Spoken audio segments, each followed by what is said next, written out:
The app you open every day without thinking was one bank freeze away from shutting down forever. This app you open more than any other app in your day, the one connecting you to almost everyone you know. Without this app, Instagram itself would not be the Instagram you know today. The reason? A betrayal from someone who was supposed to protect it. If that betrayal had succeeded the way it almost did, you would not be able to reach half the people in your life without paying for or hunting down a different app. The man who funded the idea out of his own pocket lost his stake and his control over the thing he helped build with his own hands. And an entire industry, worth hundreds of billions of dollars, would have been delayed by years or built in a completely different shape.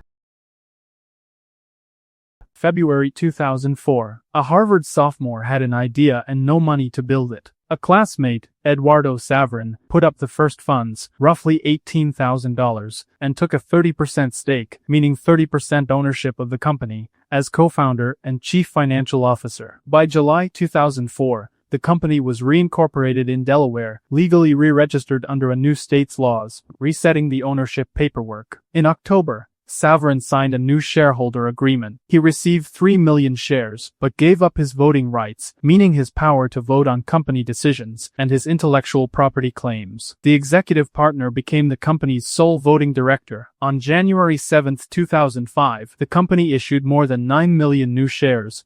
New ownership units sold or granted to other people. Saverin, no longer classified as an active employee, received none of them. His stake was diluted, his percentage of the company shrank, without a single share being taken from him, from 24% to under 10%. Months later, another funding round, a new round of investors buying in, diluted him further. In April 2005, Saverin filed a lawsuit alleging fraud and wrongful dilution. The case was built on internal messages that documented the plan in the executive partner's own words. In 2009, both sides reached a settlement, a private, legal agreement to end the case, under confidential terms. Saverin's title as co-founder was restored. His final stake, approximately 5%. Now, the dilution succeeded. Saverin never came back to run the company. Follow what happens next. Before the paperwork, before Delaware, before any of it, Saverin froze the company's Florida bank account, blocked anyone from withdrawing company funds, in protest of being told his stock would be diluted. The servers running the growing network still needed to be paid. The executive partner covered it personally, using his own savings and money from his parents. Imagine that personal cash did not exist. The servers go dark, not metaphorically, literally offline. Mid-2004, in the exact week the site crosses 1 million users. The Facebook never becomes Facebook. It never opens beyond a handful of college campuses. The high school expansion plan for 2005, the one that pushed the user count past 5 million, never happens. The news feed, launched in 2006, is never built because there is no company left to build it. The photo album you scroll through from your cousin's wedding, it doesn't exist. The "on this day" memory that shows up while you're having coffee, gone. The group chat that planned your best friend's baby shower across 3 countries, never created. Your grandmother's first video call with her grandson, the one she saved as a screenshot, that platform was never built to carry it. Instagram itself, the app you post photos and reels on right now, would have stayed a small photo sharing app because there was no company left to buy it and scale it to billions of users. Without this company, there is no Instagram as you know it. Without this company absorbing the market, the social space stays fragmented longer, dominated by the platform already ahead in 2005, a MySpace owned by a media conglomerate, not a technology company. The acquisitions that later defined the industry, a photo-sharing app bought in 2012, a messaging app bought in 2014, never happen under this roof because there is no roof. Those products either die on their own or get absorbed on someone else's terms. Every small business that runs its storefront through a company page, gone. Every creator who built an audience through short-form video, every advertiser who reaches a customer for pennies through a targeted feed, that entire economy, worth hundreds of billions of dollars a year, is built on a foundation that, in this version, was shut off in 2004 over an unpaid server bill. The screen you are reading this on right now, in a world where that bank account freeze was never absorbed, is showing you a different app built by a different company, connecting you to a different, smaller version of everyone you know. One share dilution filed in 2005. That is the distance between the world you live in and the one that almost happened. 3 legal tools would have prevented this: a vesting schedule, a plan that ties ownership to staying and contributing over time, not a one-time grant tied to the co-founder's ongoing role; an anti-dilution provision, a clause that protects a shareholder's percentage through future funding rounds; and preemptive rights, the guaranteed option to buy into every new share issuance before it dilutes you. Corporate ventures are never sustained by expectations. They are protected by precise legal drafting.